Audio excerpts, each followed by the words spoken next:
El gobierno descansará sobre sus hombros y será llamado Consejero Maravilloso, Dios poderoso, Padre eterno, Príncipe de paz.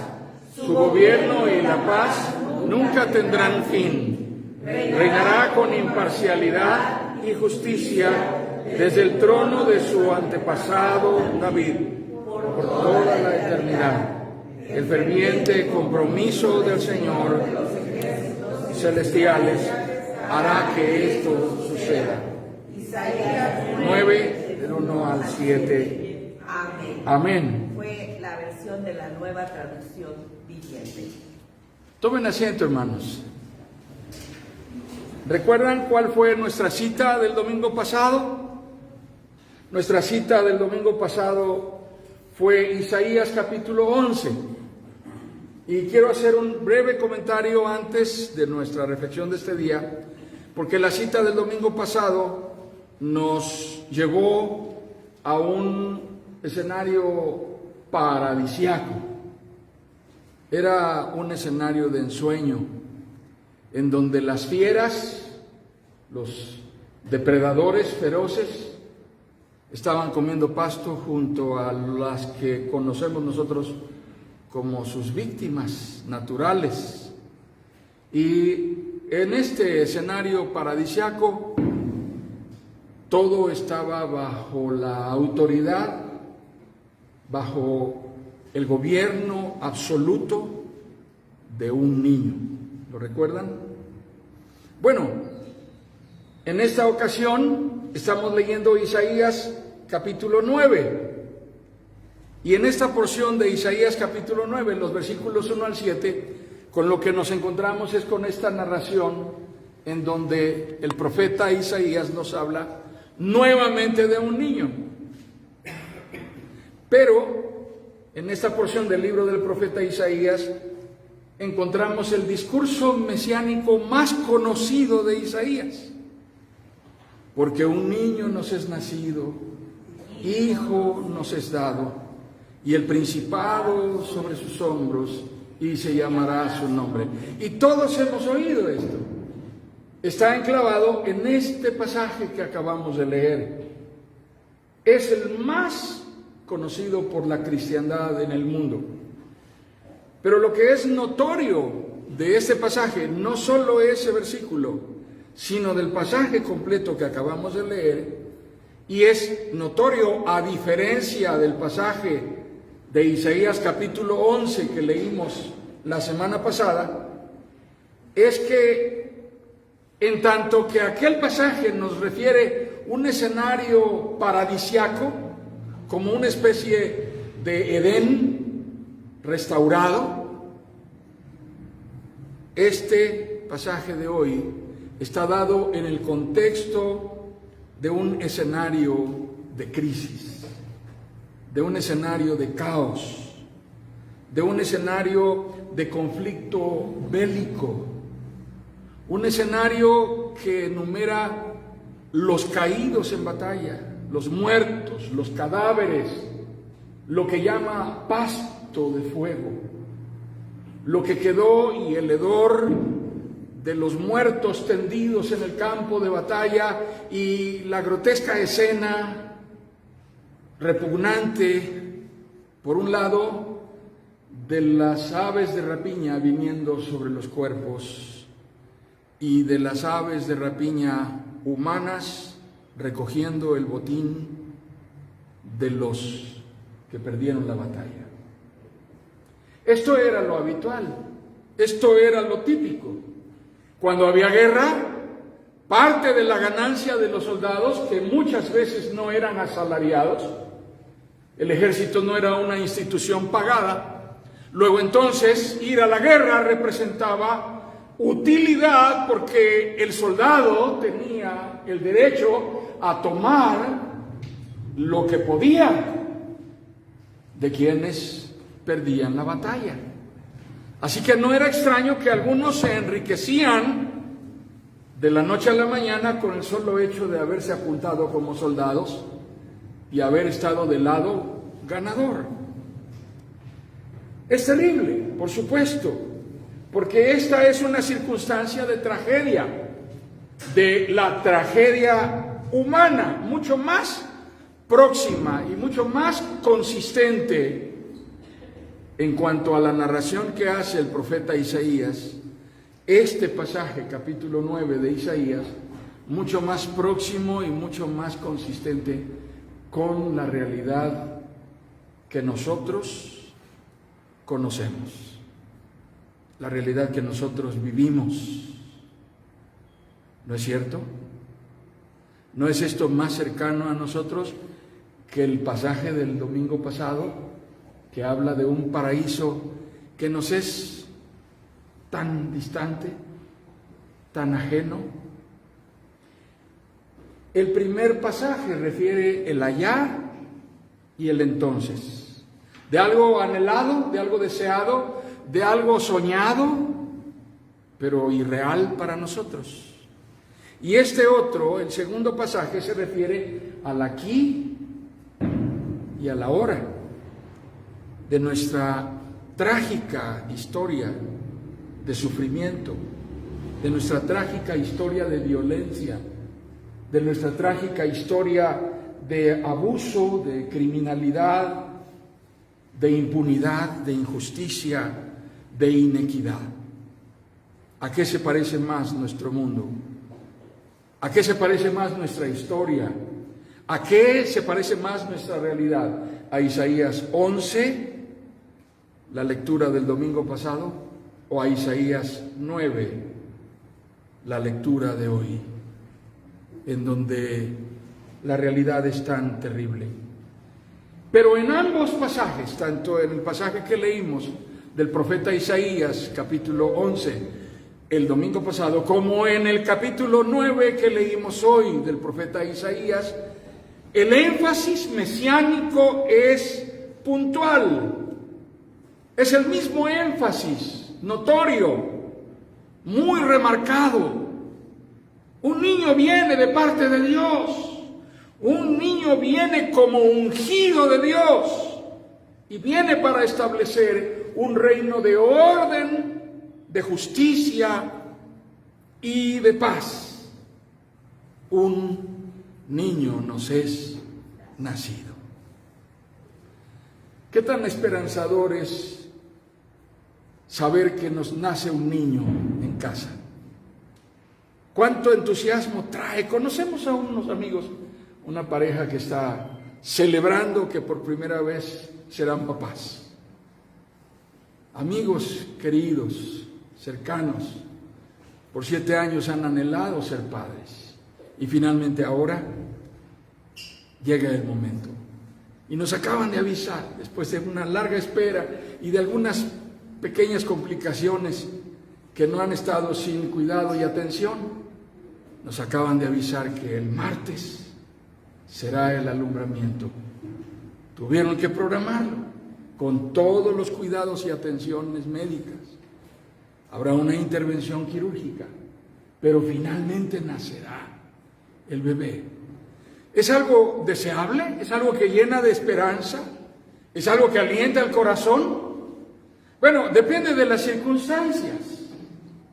Depende de las circunstancias, porque si quien lo dice es una madre que ha estado esperando poder tener un hijo después de tantos años de casada y ella y su esposo están anhelantes de ser padres, pues es justificado que haya tanta esperanza y expectación, tanto anhelo. Pero si lo dice una niña adolescente de 14 años y tiene que confiárselo a su padre o a su madre, entonces la circunstancia es diferente, ¿verdad?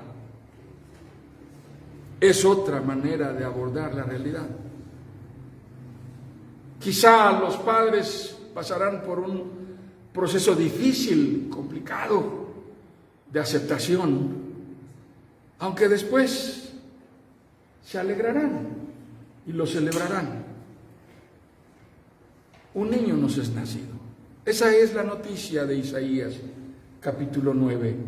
Pero no es cualquier niño. Es el niño que hoy es el motivo de la conmemoración de nuestro Adviento cristiano, que es la fiesta de la expectación por la venida del Mesías, por la venida del Salvador. Palabras que usamos de manera similar como sinónimos: Mesías, ungido, Salvador, Redentor.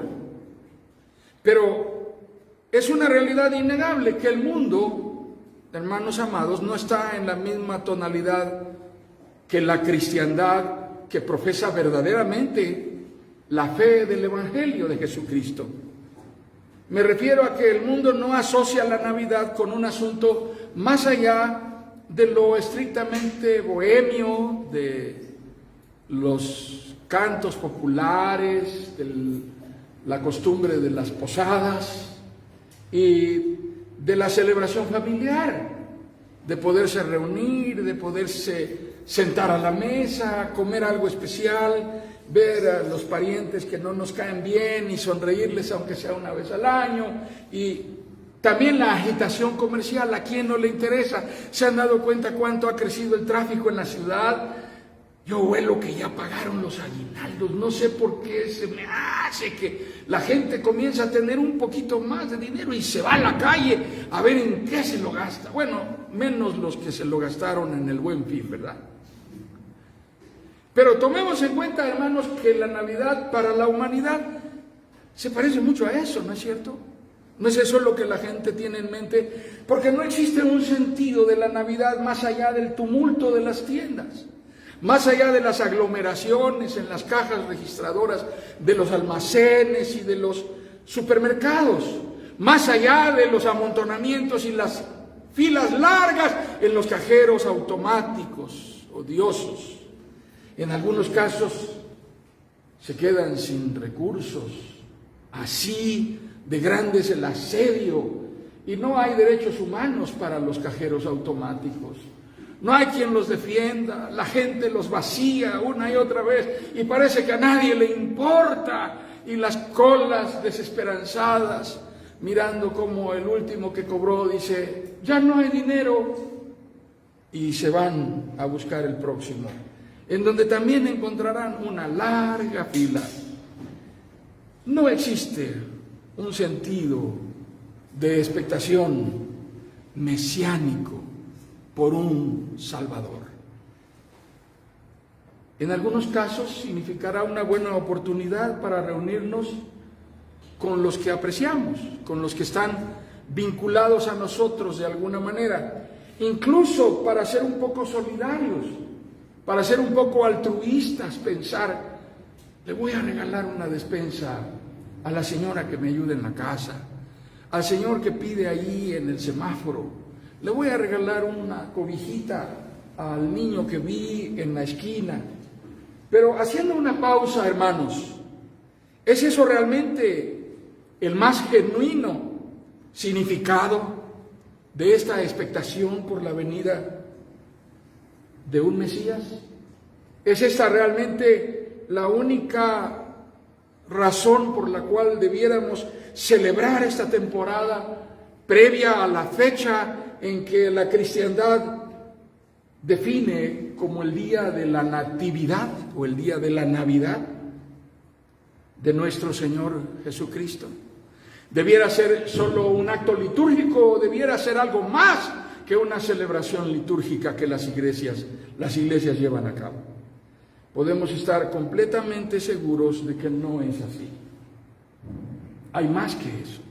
Es absolutamente absurdo, hermanos, creer que Jesús fue profetizado como el ungido de Dios solo para generar derechos laborales, para que los trabajadores puedan recibir de sus patrones un estímulo económico en esta temporada del año, o para que les den el día 25 como un día libre. ¿Es por eso que vino Cristo? ¿Solo para eso vino? En realidad, preguntémonos, ¿la justicia del reinado mesiánico de Isaías, capítulo 9, tiene que ver con eso, con derechos laborales? Hay algunos que piensan que sí. Yo les diría, tampoco fue profetizado el advenimiento de un Mesías, Salvador, Redentor, para hacer que el hombre caído, el hombre hundido en su estado de condenación, depravado completamente por su rebeldía contra Dios, pueda conseguir la justicia, la equidad, la felicidad, el bienestar y la libre realización de su personalidad, definida de manera completamente individual, narcisista, egoísta, y pueda tenerlo mientras que permanece en su mismo estado de condenación y de enemistad con Dios. Porque para muchas personas la expectativa de la Navidad es que esto sea así, que yo tenga todo eso sin que de ninguna manera yo tenga algún compromiso con Dios. Así que no importa si yo soy ateo, no importa si soy un incrédulo, no tiene nada que ver si soy un tratante de personas, que pueda yo provocar la muerte de 55 indocumentados en la carretera. No importa absolutamente nada si soy un funcionario de seguridad que se hizo de la vista gorda y dejó pasar a todos esos metidos en 12 remolques en un camión y nadie nunca vio nada. Nadie se detuvo a pensar qué hay allí dentro y atravesaron durante toda esa distancia para ir a morir en un lugar que no era su destino final. De todas maneras, yo puedo sentarme a la mesa cuando llegue el día de la Navidad y celebrar la Navidad, porque lo que me importa es mi privilegio, lo que yo quiero tener, quien yo quiero ser y a quien no quiero ver cambiado ni modificado.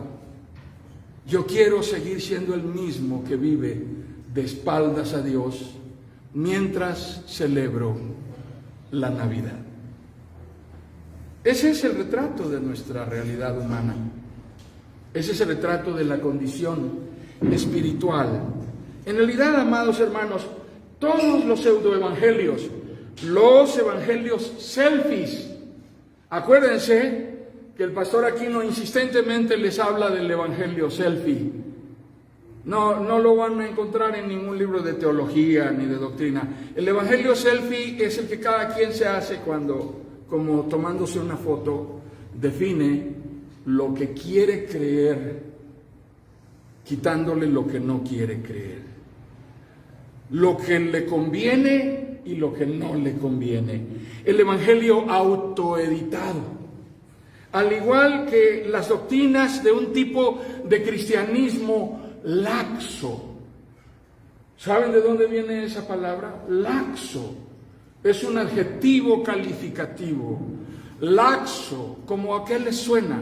Lax. Exactamente. Sí, laxante. Un cristianismo laxante que te suelta para que vivas como te dé la gana, con todo el chorro de libertad que puedas disfrutar. ¿Entendieron el concepto de laxo, verdad? Puedo ser más explícito, pero supongo que es suficiente. Porque ese es el cristianismo que la gente busca vivir hoy día. Ese es el tipo de fe y de evangelio de flexibilidad, como una especie de fe universal, una especie de fe unitaria, unisex, omnilife, omnitrition. Un evangelio de multiniveles. ¿A cuántos de ustedes les encantan las unitallas? ¿Quieren levantar su mano? ¡Qué preciosa está esa blusa! Y te paras en el aparador y dices, me encanta, me la voy a llevar. Y le preguntas a la persona, ¿la tendrá en talla 42? No, pero viene muy amplia. ¿Pero qué talla es? unitaya. En ese momento, las personas como el pastor Aquino sabemos que allí no tenemos nada que hacer. No somos unitaya. No somos unitaya ante los ojos de Dios. Y el Evangelio de Jesucristo es la obra de redención en donde Jesucristo vino a tomar la condición miserable de cada hombre que ha sido elegido para salvación, de cada mujer que ha recibido el llamado de Dios para venir al arrepentimiento y a la reconciliación. De allí que todo esto son un resumen, todas estas expresiones del pseudo cristianismo, del pseudo evangelio, son una expresión aberrante del verdadero testimonio profético de la salvación que hay en el Mesías que viene al mundo a tomar nuestro lugar. Los cristianos, amados hermanos, no creemos en salvar la cultura. ¿Ustedes creen que vamos a cambiar al mundo nosotros? ¿Ustedes tienen la percepción de que vamos a poder lograr un día que se convierta a alguien que llegue a ser el presidente de este país y que eso va a conseguir que la nación completa se convierta en cristiana? No es eso lo que dice la palabra de Dios, porque la palabra de Dios dice puntualmente que los llamados son muchos y los escogidos son pocos. Y también dice que es amplio, ancho el camino que lleva a la perdición y que la puerta para entrar a la salvación es angosta, que muchos son los que van por aquel camino y pocos son los que se salvan.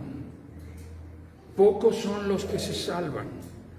Creemos en el propósito de redención de Cristo. Para eso viene a cumplir con la misión de la encarnación, en donde cada hombre y cada mujer es llamado a la reconciliación con Dios por la gracia soberana del Dios creador.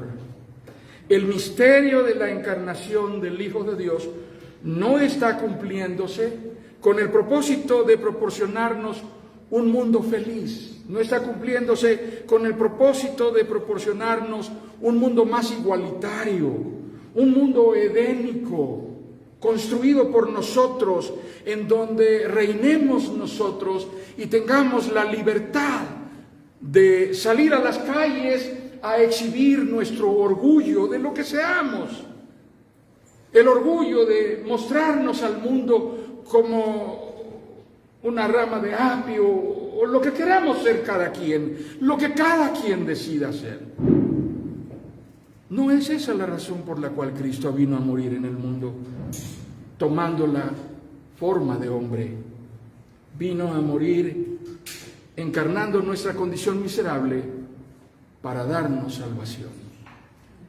Un niño nos es nacido, un hijo nos es dado, y se llamará su nombre admirable, consejero, Dios fuerte, Padre eterno, príncipe de paz. Lo dilatado de su imperio y la paz no tendrán límite. Qué maravillosa descripción. El misterio de la encarnación del Hijo de Dios se está cumpliendo en la obra de redención que comienza desde la eternidad. La redención que se cumple en el Salvador Jesucristo, viniendo al mundo a reinar, es inmensamente superior a cualquier reclamo social, inmensamente superior a cualquier expectativa de equidad en el mundo, a cualquier expectativa y reclamo de justicia, de cualquier filosofía, de cualquier ideología, de cualquier movimiento político o social o de cualquier colectivo de derechos humanos, de minorías o de mayorías. El propósito de redención de Dios está por encima, muy por encima de todas estas causas. Las causas, aún las más justificadas, las más legítimas, por las que habitualmente contendemos, pueden ser muy justas, pueden ser muy legítimas bajo nuestra propia óptica, nuestra óptica humana, que es imperfecta, que es limitada. Pero Dios no envió a su Hijo a comprometerse con la causa mía. Jesucristo vino al mundo con un llamado y una vocación. El propósito de su encarnación era cumplir con el plan de redención de Dios determinado desde la eternidad.